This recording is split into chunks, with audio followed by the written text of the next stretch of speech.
चलिए इस पर गौर करते हैं। हमारे सामने एक कहानी है जो पहली नजर में बेहद दुखद लगती है, लेकिन सीधी सादी भी। 25 जून 2025 गुजरात का बनासकांठा जिला, एक 18 साल की लड़की चंद्रिका पटेल, जिसकी हार्ट अटैक से मौत हो जाती है। और ये बात दिल को और ज्यादा चुभती है क्योंकि सिर्फ 11 दिन पहले ही उसका नीट का रिजल्ट आया था। हाँ, स्कोर बहुत अच्छा था और उसकी आंखों में डॉक्टर बनने का सपना तैर रहा था। मतलब एक होनहार जिंदगी का अचानक अंत। बिल्कुल। लेकिन अगर हम थोड़ा और गहरा उतरें तो पता चलता है कि हार्ट अटैक की कहानी महज एक पर्दा है। एक पर्दा? हाँ, एक ऐसा पर्दा जिसके पीछे जुनून, झूठी शान और एक ठंडे दिमाग से की गई साजिश छुपी है। अच्छा। चंद्रिका की मौत के 42 दिन बाद एक कानूनी दस्तावेज इस पूरी तस्वीर को पलट कर रख देता है। तो आज हम इन्हीं स्रोतों के जरिए ये समझने की कोशिश करेंगे कि कैसे एक प्रेम कहानी जिसमें एक लड़की अपनी जिंदगी जीना चाहती थी, उसका अंत एक भयावह अपराध में हुआ। और इसमें कौन कौन शामिल था? तो कहानी की शुरुआत होती है 21 फरवरी 2025 से। जी। चंद्रिका, जो पालनपुर में नीट की तैयारी कर रही थी, वो हॉस्टल जाने के लिए बस का इंतजार कर रही थी। और जब बस नहीं मिली तो उसने लिफ्ट मांगी। हाँ, और यहीं उसकी मुलाकात हुई 23 साल के हरीश चौधरी से। ये एक इत्तेफाक था, लेकिन यहीं से सब कुछ बदल गया। बिल्कुल। और उनका रिश्ता काफी तेजी से आगे बढ़ा। पहले मैसेजेस, फिर फोन कॉल्स और फिर मुलाकातें। हाँ, लेकिन इस रिश्ते की जो बुनियाद थी वो काफी दिलचस्प है। आमतौर पर रिश्तों में लोग क्या कहते हैं, चीजें छुपाते हैं। हाँ, अपनी एक बेहतर इमेज बनाने की कोशिश करते हैं। और हरीश ने ठीक इसका उल्टा किया। उसने पहली मुलाकातों में ही चंद्रिका को सब कुछ साफ साफ बता दिया कि वो शादीशुदा है, उसका एक बच्चा भी है। हाँ, लेकिन वो अपनी पत्नी से अलग रहता है। जी। आमतौर पर लोग ऐसी बातें छुपाते हैं, लेकिन उसकी इस ईमानदारी ने शायद चंद्रिका का भरोसा जीत लिया। बिल्कुल। चंद्रिका को शायद ये लगा कि ये वो इंसान है जो रिश्ते की शुरुआत सच पर कर रहा है। और इसी भरोसे पर दोनों ने साथ जीने का फैसला कर लिया। वो माउंट आबू, महसाणा जैसी जगहों पर घूमने भी गए। ये वो वक्त था जब चंद्रिका शायद अपनी जिंदगी के सबसे खुशनुमा दौर में थी। हाँ, लेकिन विडंबना देखिए, जिस समाज में वो रह रहे थे वहां इस तरह की ईमानदारी या एक लड़की की अपनी पसंद की कोई कीमत नहीं थी। और यहीं पर कहानी में परिवार की एंट्री होती है। जी। चंद्रिका के पिता सेंधाबाई पटेल गांव के पूर्व सरपंच थे, यानी कि समाज में उनका एक रुतबा था, एक इज्जत थी। और उनकी सोच आप कह सकते हैं काफी सख्त और पुरानी थी। उनके लिए बेटी की खुशी से ज्यादा जरूरी था कि लोग क्या कहेंगे। और यही इस कहानी का केंद्रीय टकराव है।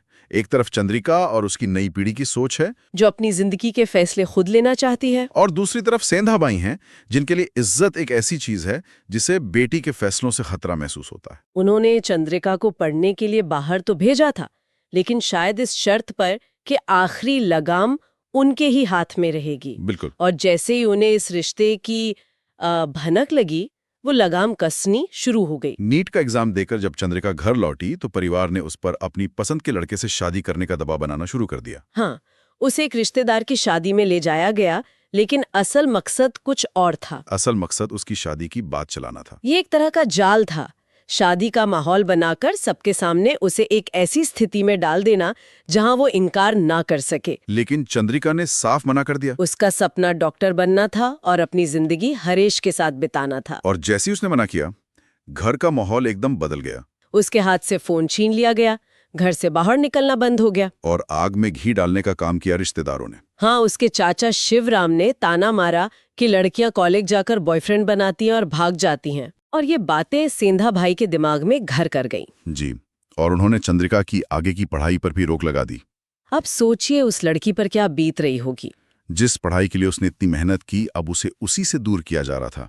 उसे महसूस हो रहा था कि उसका अपना घर ही उसके लिए एक पिंजरा बन गया है। हाँ, इसी घबराहट में उसने किसी तरह हरीश को इंस्टाग्राम पर मैसेज किया, अगर मैंने इनकी बात नहीं मानी तो ये लोग मुझे मार डालेंगे। तो ये अब सिर्फ दबाव नहीं था, ये जान का खतरा बन चुका था। बिल्कुल। और इसी मैसेज के बाद 4 जून को दोनों ने भागने का फैसला किया। वो अहमदाबाद गए। लेकिन वो सिर्फ भागे नहीं, उन्होंने एक बहुत समझदारी का काम भी किया। उन्होंने कोर्ट में एक लिव इन एग्रीमेंट फाइल किया, जो कानूनी तौर पर उन्हें पूरी तरह सही साबित करता था। हाँ, दोनों बालिग थे और अपनी मर्जी से साथ रह रहे थे। ये सिर्फ एक दस्तावेज नहीं था, ये दुनिया को बताने का एक तरीका था कि हमारा रिश्ता जायज है। हाँ, ये लिव इन एग्रीमेंट एक कानूनी ढाल की तरह था। ये दिखाता है कि आज की पीढ़ी अपने अधिकारों को लेकर कितनी जागरूक है। वो जानते हैं कि समाज शायद उन्हें स्वीकार न करे, तो वो कानून का सहारा लेते हैं। लेकिन ये केस ये भी दिखाता है कि कानून की किताब और जमीनी हकीकत में कितनी बड़ी खाई है। मतलब जहां स्थानीय दबदबा और प्रभाव अक्सर कानून पर भारी पड़ जाता है। बिल्कुल, क्योंकि जब चंद्रिका और हरेश राजस्थान के एक रिसोर्ट में थे तो 12 जून को पुलिस वहां पहुंच गई। और पुलिस अकेली नहीं थी। नहीं, उसके साथ चंद्रिका का भाई भी था। यहाँ से चीजें बहुत तेजी से बिगड़ने लगती हैं। और यहीं से सिस्टम की नाकामी साफ दिखने लगती है। पुलिस ने आते ही बिना किसी वारंट के दोनों के फोन जब्त कर लिए। ये तो कानून का सीधा सीधा उल्लंघन है। बिल्कुल। फिर दोनों को अलग अलग गाड़ियों में बिठाया गया। चंद्रिका गाड़ी में चीखती रही, कहती रही कि वो बालिग है, उसे हरेश के साथ रहना है, उसे अपने घर नहीं जाना। लेकिन उसकी एक नहीं सुनी गई। एक बालिग लड़की जिसके पास एक कानूनी दस्तावेज है, वो मदद के लिए गुहार लगा रही है और कानून के रखवाले ही उसकी मर्जी को कुचल रहे हैं। हाँ, उसे जबरदस्ती उन्हीं लोगों के हवाले कर रहे हैं जिनसे उसकी जान को खतरा है। ये बात हैरान करती है। ये हैरान इसलिए करती है क्योंकि हम सिस्टम से निष्पक्ष होने की उम्मीद करते हैं। पर यहाँ पुलिस एक कानूनी एजेंसी की तरह नहीं, बल्कि सेदा भाई पटेल के परिवार के एजेंट की तरह काम कर रही थी। उन्होंने उस लिव इन एग्रीमेंट को महज एक कागज का टुकड़ा समझा। चंद्रिका को सुरक्षा देने की बजाय उन्होंने उसे वापस उसी पिंजरे में डाल दिया। और कहानी यहीं खत्म नहीं हुई। उन्होंने हरेश को भी रास्ते से हटाने का इंतजाम कर दिया। हाँ, पुलिस ने शराबबंदी कानून का कोई पुराना केस निकाला और उसी के आधार पर हरेश को जेल में डाल दिया। मतलब जब कुछ और नहीं मिला तो एक पुराना मामला ढूंढ निकाला। ये किस तरह का हथकंडा है? ये सिस्टम का एक क्लासिक दुरुपयोग है। अक्सर ऐसे पुराने या छोटे मोटे मामलों को एक दबाव बनाने वाले औजार की तरह इस्तेमाल किया जाता है। मकसद सजा देना नहीं होता। नहीं, मकसद होता है गिरफ्तारी और जमानत के बीच का जो वक्त है उसमें इंसान को तोड़ देना। यहाँ साफ मकसद था हरेश को चंद्रिका से दूर रखना और उसे डराना। जी। और फिर उन्होंने चंद्रिका को तोड़ा। 13 जून को उसे बयान के लिए पुलिस स्टेशन लाया गया। वो तब भी अपनी बात पर अड़ी थी कि उसे हरीश के साथ ही रहना है। लेकिन फिर उसे धमकी दी गई। हाँ, कहा गया कि अगर उसने ये बयान नहीं दिया कि वो अपनी मर्जी से परिवार के साथ रहना चाहती है तो हरेश पर इतने झूठे केस लगा देंगे कि वो जिंदगी भर जेल से बाहर नहीं आ पाएगा। अब आप सोचिए, चंद्रिका के सामने एक नामुमकिन चुनाव था, अपनी आजादी या अपने प्यार की जिंदगी। और उसने वही किया जो शायद कोई भी उस स्थिति में करता, हरेश को बचाने के लिए। दिन भर की धमकियों से टूटकर उसने वो बयान दे दिया जो पुलिस और उसका परिवार चाहता था। उसे लगा होगा कि शायद वो हरेश को बचा रही है, पर असल में उसने अनजाने में अपनी मौत के वारंट पर दस्तखत कर दिए थे। फिर 21 जून को हरेश जमानत पर बाहर आया। जब उसने पुलिस से अपना फोन वापस लिया तो वो चौंक गया। फोन पूरी तरह से फैक्ट्री रीसेट कर दिया गया था। सारे मैसेज, सारी तस्वीरें, सब कुछ डिलीट। ये पुलिस कैसे कर सकती है? इसका क्या मतलब है? नहीं, बिल्कुल नहीं कर सकती। ये सीधे सीधे सबूत मिटाने का मामला है, जिसे कानूनी भाषा में स्पोलिएशन ऑफ एविडेंस कहते हैं। ये अपने आप में एक जुर्म है। हाँ, ये दिखाता है कि पुलिस सिर्फ परिवार की मदद ही नहीं कर रही थी, बल्कि वो अपने गैर कानूनी कामों के निशान भी मिटाने की कोशिश कर रही थी। ये साजिश का एक और सबूत था। बिल्कुल, लेकिन वो एक चीज मिटाना भूल गए थे। क्या? हरेश ने तुरंत इंस्टाग्राम लॉगिन किया और वहां उसे चंद्रिका का 17 जून का भेजा हुआ मैसेज मिला। अच्छा, जिसमें साफ साफ लिखा था कि घरवाले जबरदस्ती उसकी शादी करवा रहे हैं और अगर वो नहीं मानी तो उसे मार डालेंगे। ये मैसेज पढ़कर तो हरेश का दिल बैठ गया होगा। उसे समझ आ गया कि वक्त बहुत कम है, और तब उसने एक ऐसा कदम उठाया जिससे पता चलता है कि उसका स्थानीय पुलिस से भरोसा पूरी तरह उठ चुका था। हाँ, वो सीधे गुजरात हाईकोर्ट गया और हेबियस कॉर्पस याचिका दायर की। हेबियस कॉर्पस, ये एक काफी गंभीर कानूनी कदम है ना? राइट। इसका क्या मतलब होता है? हाँ, बिल्कुल। हेबियस कॉर्पस का शाब्दिक अर्थ है शरीर को पेश करो। ये एक नागरिक का सबसे बड़ा संवैधानिक हथियार है जब उसे लगता है कि किसी को गैर कानूनी तरीके से कैद किया गया है या उसकी जान को खतरा है। ये याचिका सीधे हाईकोर्ट या सुप्रीम कोर्ट में ही दायर होती है। जी। हरीश का ये कदम दरअसल सिस्टम को बाईपास करके सबसे ऊंची अदालत से मदद की गुहार थी। और कोर्ट ने तुरंत एक्शन लिया। हाँ, 27 जून को चंद्रिका को कोर्ट में पेश करने का आदेश दिया गया और 24 जून को जब पुलिस ये नोटिस लेकर सिंधा भाई के घर पहुंची तो उन्हें समझ आ गया कि अब खेल खत्म होने वाला है। बिल्कुल। सिंधा भाई के लिए कोर्ट का नोटिस एक तरह से अंतिम चेतावनी थी।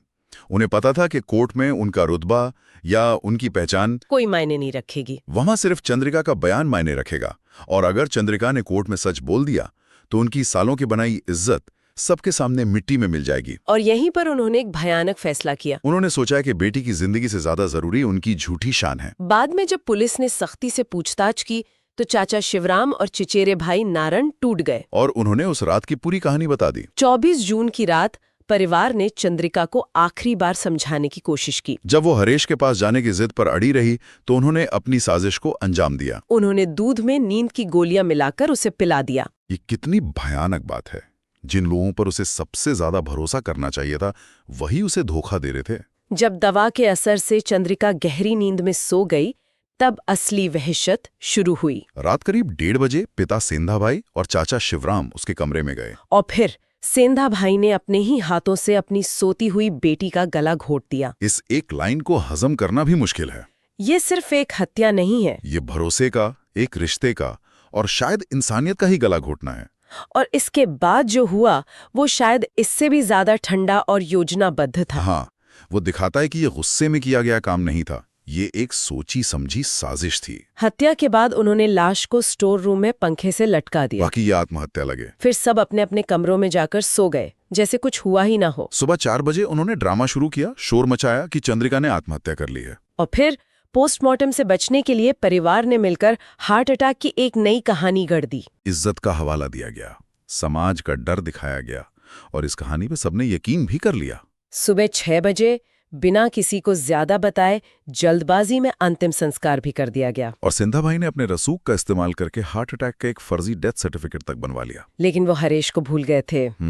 27 जून को जब कोर्ट में चंद्रिका की जगह उसका डेथ सर्टिफिकेट पेश किया गया तो हरेश को एक पल के लिए भी यकीन नहीं हुआ। उसने तुरंत पुलिस में हत्या की शिकायत दर्ज करवाई। शुरुआत में जांच बहुत मुश्किल थी। जाहिर है, कोई लाश नहीं थी, कोई पोस्टमार्टम रिपोर्ट नहीं थी, कोई चश्मदीद गवाह नहीं था, सिर्फ एक शक था। लेकिन जब एसपी अक्षय राज मकवाना ने जांच शुरू की तो परिवार के बयानों में कॉन्ट्रडिक्शंस, विरोधाभास मिलने लगे। कोई कुछ कह रहा था, कोई कुछ। और तब पुलिस ने अपना आखिरी पत्ता फेंका। चंद्रिका के इंस्टाग्राम मैसेज। हाँ, हरेश ने वो मैसेज पुलिस को दिए थे जब पुलिस ने परिवार के सामने चंद्रिका के ही लिखे हुए वो शब्द रखे जिसमें उसने अपनी जान का खतरा बताया था। तो चाचा शिवराम और चचेरे भाई का सब्र जवाब दे गया। वो टूट गए और उन्होंने 24 जून की रात का पूरा सच उगल दिया।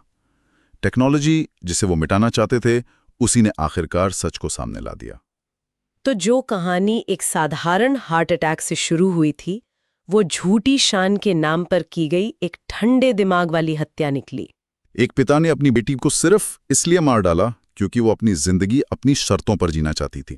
लेकिन क्या इसमें सिर्फ परिवार ही दोषी था? वो पुलिस सिस्टम जिसने एक बालिग लड़की की मदद करने की बजाय उसे शिकारियों के हवाले कर दिया, क्या वो बराबर का जिम्मेदार नहीं था? बिल्कुल। पुलिस की नाकामी सिर्फ लापरवाही नहीं थी, ये एक सक्रिय मिलीभगत थी। उन्होंने शक्ति के साथ खड़ा होना चुना, न्याय के साथ नहीं। ये मामला हमें एक बहुत ही परेशान करने वाले सवाल के साथ छोड़ जाता है। हम अक्सर इज्जत की बात करते हैं जिसे बचाने का सारा बोझ बेटियों के कंधों पर डाल दिया जाता है। लेकिन आखिर ये इज्जत है क्या जो इतनी खोखली और कमजोर है कि एक लड़की के अपने जीवन साथी चुनने के फैसले से ही बिखर जाती है? और अगर उस इज्जत की कीमत एक बच्चे की जान से ज्यादा है तो शायद उसे इज्जत कहना ही गलत है।